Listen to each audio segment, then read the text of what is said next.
Why can't we leave the city? What is the Academia up to now? Don't ask me. It's not like I can tell you anything.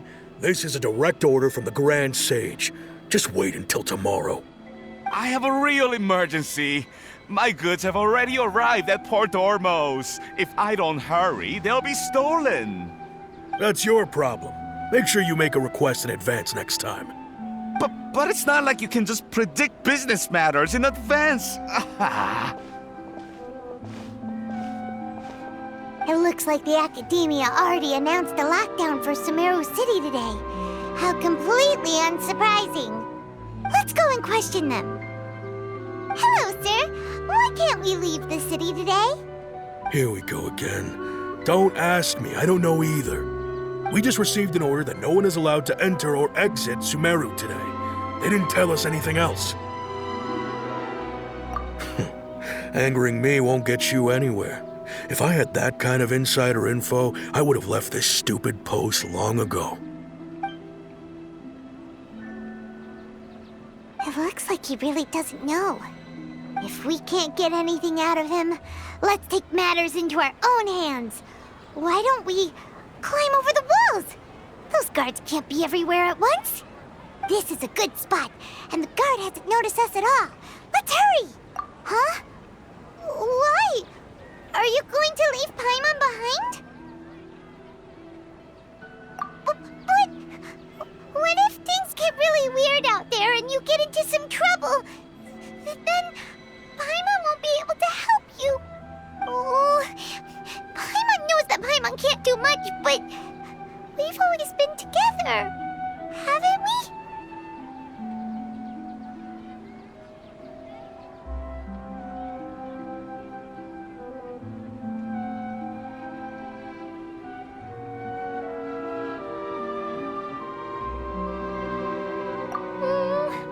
Okay. Promise Paimon that you'll come back and please.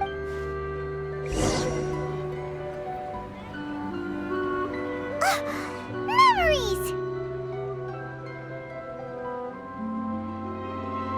Traveler!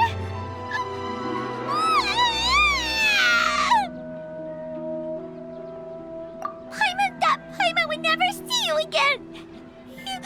You just disappeared! Paimon waited for you for hours and hours at the city wall and you never came back! You promised Paimon that you were only taking a quick look! Paimon, calm down. She's here now. I don't think she understood what you were saying. Paimon doesn't care! Paimon wanted to go look for you, but you also said that Paimon should stay! Paimon was so worried and so scared the entire day!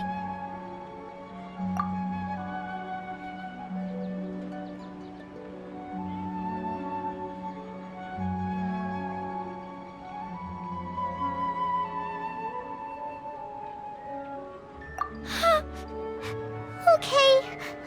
Paimon will forgive you. The most important thing is that you didn't actually disappear. Oh, Paimon was so scared that you had gone into another world. Okay. Paimon, can you tell us your perspective of what really happened yesterday? I see. Using two people's different perspectives. After that, you left the city. Paimon kept her eyes on you the whole time, but then you disappeared in an instant. No way! Paimon was watching you with the fullest attention. What's your perspective, Traveler? You sure you don't have any memory of this? I guess that explains everything. You also lost your memories the last 2 times you tried to leave the city. Those days' memories can't be awoken. So, if we leave the city, our memories will be completely erased? It really sounds like something big outside of the city is being hidden on purpose. But this way, we'll also never discover what's outside. Something like a message? But how can we send it back? Don't look at me like that. I'm not used to being stared at. Well, Okay. You want something that can pass on messages, right? Give me some time and take care of Dunyarzad for me. Yep! Now we're talking!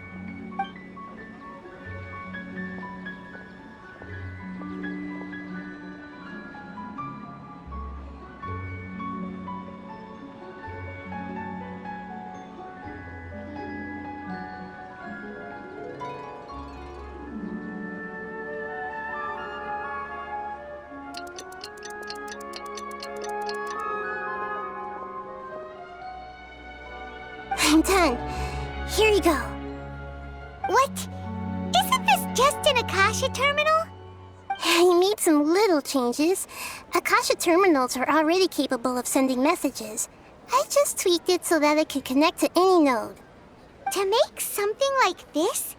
Nahida, you really know the Akasha like the back of your hand. Anyway, we can use this now to record a message, right? Yep. I'll help you save the messages. It should be pretty easy to use. I just can't guarantee the user's status and signal coverage when they're outside the city. We'll never know until we try. At least we're taking the initiative now. Let's go then. Let's expose those sages! All right. Paimon isn't as worried about being separated since it happened once yesterday. But Paimon still isn't happy about it. Okay, see you tomorrow, Traveler. That covers everything that's happened so far. Yes, although the signal was choppy and had some interference, we still managed to receive 2 messages from you when you were outside. Okay, now that you understand what's going on, let's hear the messages together.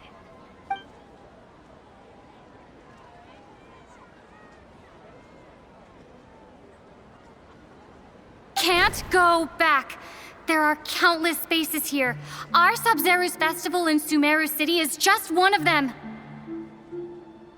I've entered another space. Before me are flowing sandstone and howling fish. Impossible and surreal sights.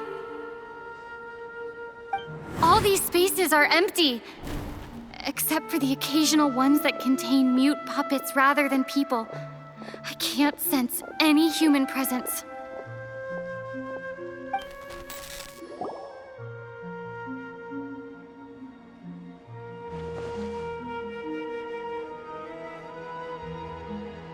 That's one heck of an info dump. It sounds like you left the Sumeru city space when you set foot outside of the walls.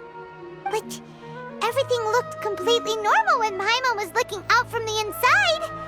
That's unbelievable. And if we take your word for it, the other spaces all had very weird contents. There's another part here. I only received it last night. These spaces have been disappearing, one after the other, absorbed by something like a sun in the sky. And now, even the final space has also disappeared. Behind me, a lot of spaces just appeared again from thin air. I get it now. Those spaces are actually...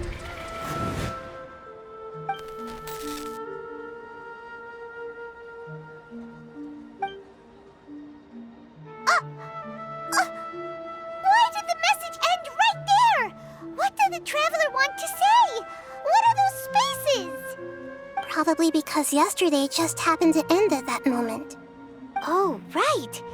Paimon did hear a beep from the Akasha. Did it come from here or from the message? The message. It should have come from the Traveler's Akasha terminal. After the beep, Traveler said even the final spaces also disappeared.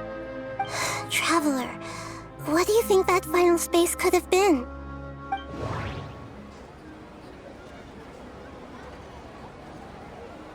All the bizarre spaces I saw outside the city had one thing in common: a lack of human presence. My impression is that each day in this samsara only ends at the sound of that beep from the Akasha. Was that space actually the real world? But Wouldn't a real space just randomly disappearing like that be catastrophic? That doesn't... My impression is that each day in this... Oh, so that's what it is! After the sound of the beep, the final space, the Sub-Zero's festival, also disappears, and we're taken to the next day. Later on, Traveler also mentioned a bunch of new spaces materializing behind them. Do lots of new spaces appear every day? Paimon's head is spinning.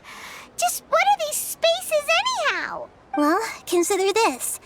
For all the horrors of the Archon War, at its heart, it was just a game where a bunch of gods fought over 7 seats. So no matter how strange or spooky things may look on the surface, maybe all they point to in the end is a small and simple secret. Wow, the Archon War, huh? That's an analogy and a half.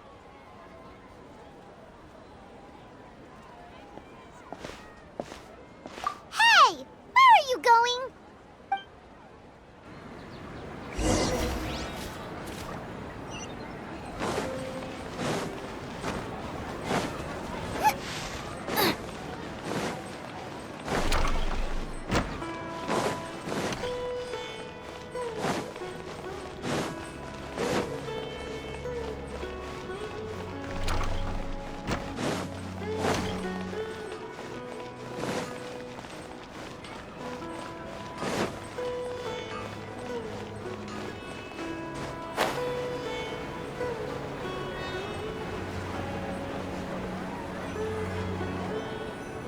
Do you want some alone time to think?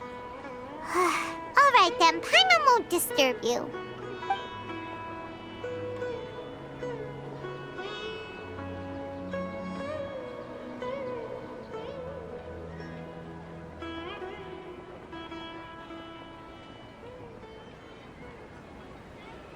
The dance of Sub-Zeros is about to begin. I'm going to go watch it. Okay. Why don't you go ahead, Dunyarzad? We still have some other stuff to do first. Okay then. See you later. Have you figured it out yet, Traveler? Time is ticking away. Awesome! What is it? Paimon wants to know. Oh, wait, no. Let's meet up with Nahida first. You can tell us both together. This time, we're gonna get to the truth.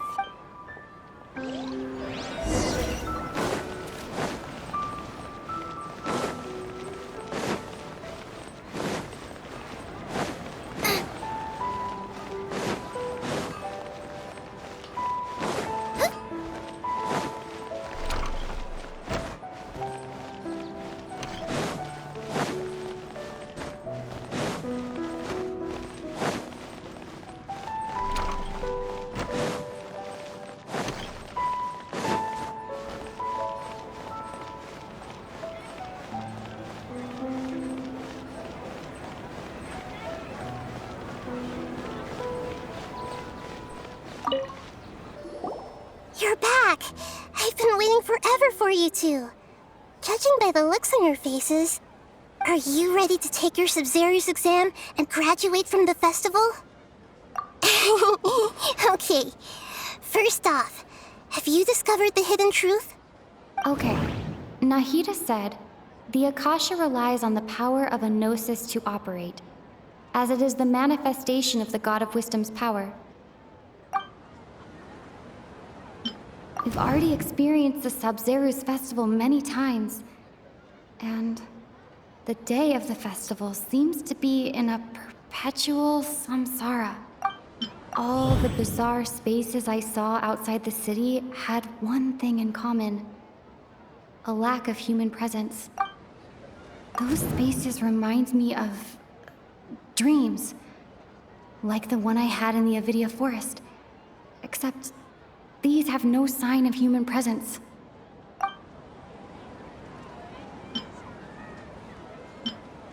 That doesn't... People in Sumeru don't dream. We are all in a dream. It isn't that the people of Sumeru don't dream. Rather, the Akasha is taking their dreams from them. Sumeru think they don't dream, but the truth is the Akasha steals their dreams without them knowing it. And those spaces with no human presence are stolen dreams without their host. That would explain why they sounded so weird when she was trying to describe them. Huh. So people in Sumeru do dream after all. In fact, we're all in one big dream together right now. Correct answer. Now, how did you conclude that the Akasha is capable of this? The Akasha relies on the power of a gnosis to operate. It compiles the wisdom of the entire populace. And it grants knowledge to the people. It is the manifestation of the God of Wisdom's power. That doesn't...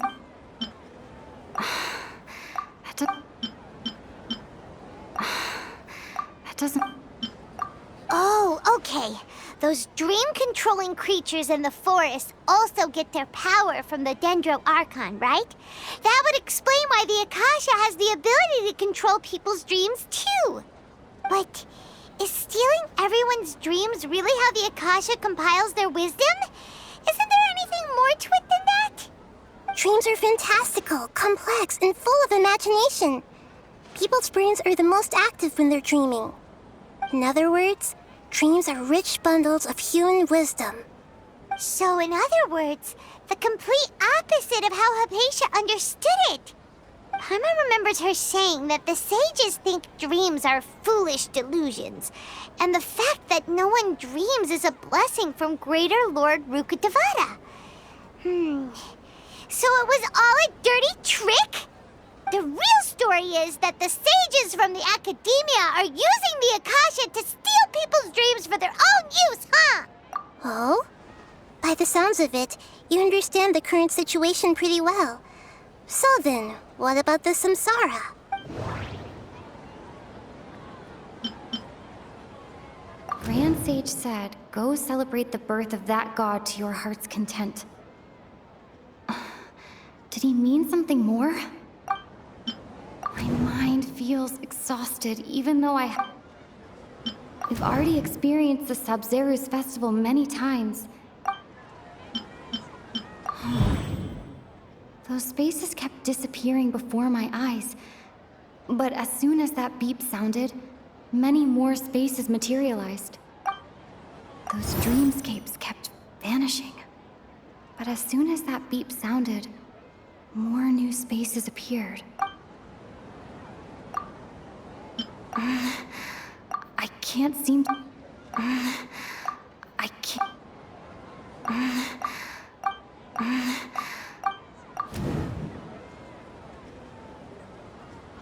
Correct. The Akasha is keeping each person's brain in a constant dream state, but also separating their consciousness from their own dream. Their disembodied consciousness is placed inside the collective dream of the Sub-Zeru's festival along with everyone else's, while their now vacant dreams are harvested by the Akasha. No one is any the wiser as another day passes in the dream, and so begins another samsara cycle. People wake up to yet another dream about the Sub-Zeru's festival. The dreams that belong to them are once again harvested by the Akasha, and so it continues. So, this is like a dream factory, and the Akasha is a dream harvesting machine. Did Paimon get that analogy right? Very good, Paimon. Using analogies well is an excellent habit to get into. Okay, so that beep we keep hearing is actually from our real-life Akasha terminals. Taking off our terminals in this dream doesn't do anything. All right, last question. Who am I? They say that alchemical divination is the Dendro Archon's divine revelation. So then, if Nahida has referred to herself as the moon... So you noticed. I thought that one would be the hardest question. That's why I put it last. That wasn't hard at all. Even Paimon guessed that. Everything about you is different.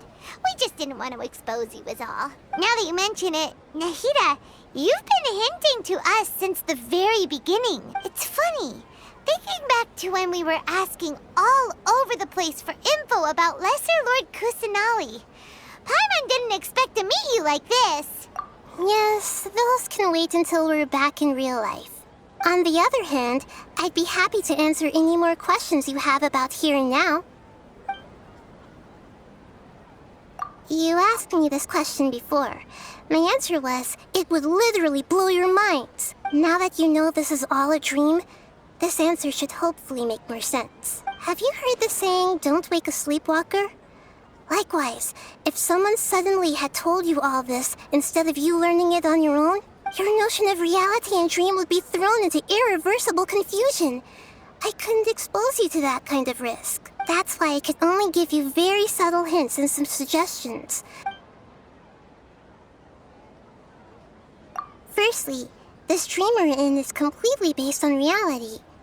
People have already experienced this Sub-Zero's festival, so it would be very difficult for them to find anything that strikes them as surreal. Secondly, you're probably wondering why people don't have any memories from earlier samsara, right? That's because people don't remember their dreams most of the time anyway. And in any case, their actual dreams are being taken away from them by the Akasha. So whenever they wake up in this dream of the Sub-Zero's festival, they don't remember anything from their previous identical dream. That reminds Paimon. Traveler had a dream when we were in the Avidia Forest, but couldn't see what it was about after waking up. Is that an example of what you mean? Yes. Only after receiving the blessing of Dendro can a person gain the Dendro element's dream-enhancing power. That explains the feelings of deja vu. Meanwhile, everyone else has no idea that they are in the Sub-Zero's festival samsara, while their dreams are stolen from them over and over again. Can humans really keep dreaming forever like this? Will it ever end? And if so, when? We might say your mental fatigue has already answered this question. Eventually, there's only so much that people can tolerate, especially those whose health is compromised to begin with, like Dunyarzad.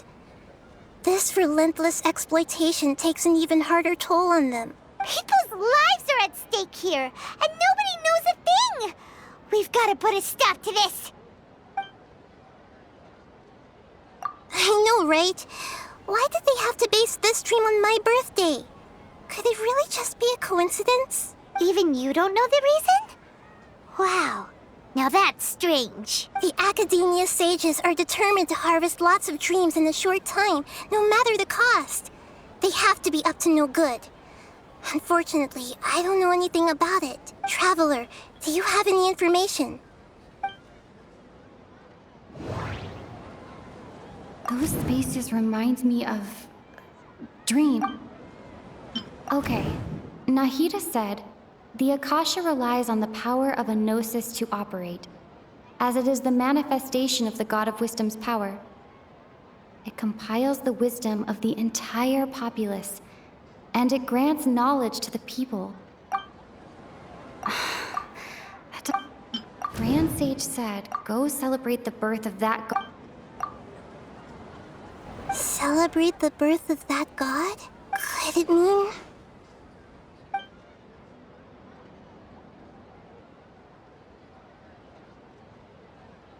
deceiving the people of Sumeru with no regard for their safety? No matter what they're trying to do, this is unforgivable. After we end the Sub-Zero's festival samsara, we have to look into them. How can the sages of the Academia do this behind their Archon's back? This is ridiculous! In the end, I'm just the moon. The real sun is long gone. A sun and a moon? Nahida's talking in riddles again. Oh, we're out of time today! I'll tell you how to break free of the samsara tomorrow. See you then.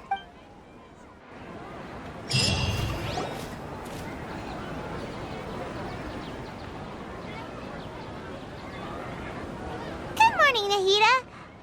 Wait. Now that Paimon remembers everything, should we instead say good morning, Lesser Lord Kusanali? Hey, Nahida? You don't look too good. I'm afraid that what you're thinking right now is correct. Did Dunyarzad already disappear? No way! Are we too late? The real Dunyarzad's consciousness has indeed disappeared. It can no longer endure the constant dream harvesting. Paimon can't believe it. Wait, so what about that other Dunyarzad? Just what is she? Is she also going to disappear? She's actually something like a puppet, but not completely. The real Dunyarzad's consciousness could no longer keep playing her role in this dream, so another Dunyarzad appeared to replace her in the dream. Just like the grass and the trees, that Dunyarzad is just a building block of the dream that helps to keep it going. But personality-wise, she's nothing like the real Dunyarzad. Puppets are stiff and can't copy a living person's vitality. After all, they're just there as filler. You know, speaking of which, the old Dunyarzad might not have been too different from a puppet. Dunyarzad truly believed that she met you within her consciousness, and it was you who inspired her. So you do remember her after all. Yes. Back then, her family was overly protective of her. No one cared about her personality or thoughts. It was as if she only lived to stall her Elazar.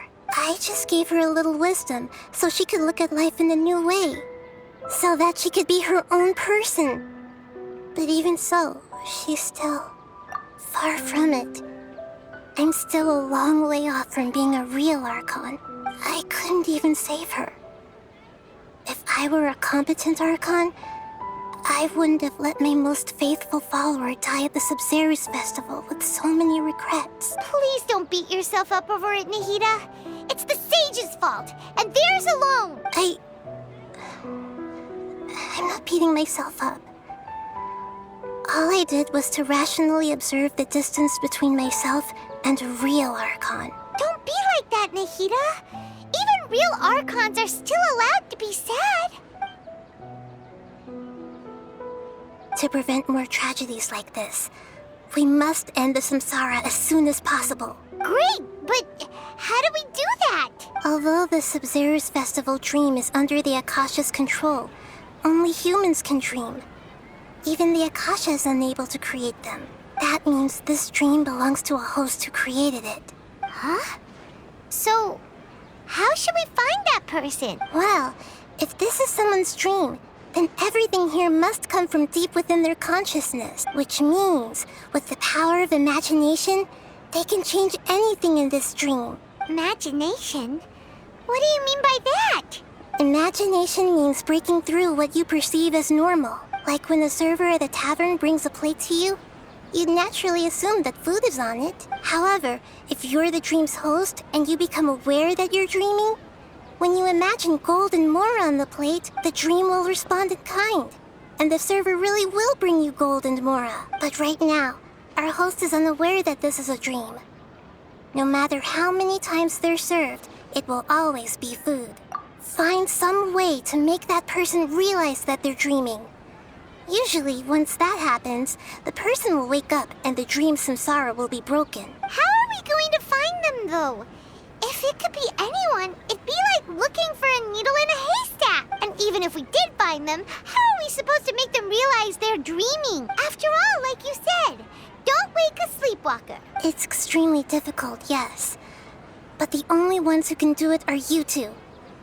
Remember, everything you've achieved up to this point has all been for the sake of finding the host and ending the samsara. As for me, during this time, I'll be out of town. Out of town? Are you going to that place full of dreams where the traveler went? Yes. I want to try something. There must still be a small wisp of possibility. Hurry and go. Dreams are supposed to be fantastical, romantic, and full of pleasant surprises. Unnecessary things like this samsara need to end. Paimon's still a little upset that we've come this far only for Dunyarzad to...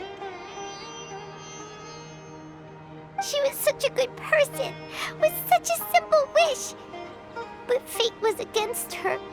Yeah, Saving Dunyarzad is what kept us going this whole time. But we mustn't lose hope, Traveler. Dunyarzad would definitely want to see us save everyone else.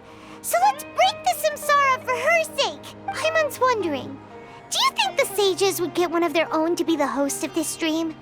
Feels like it would be easier to control it that way, no? Huh. That's true.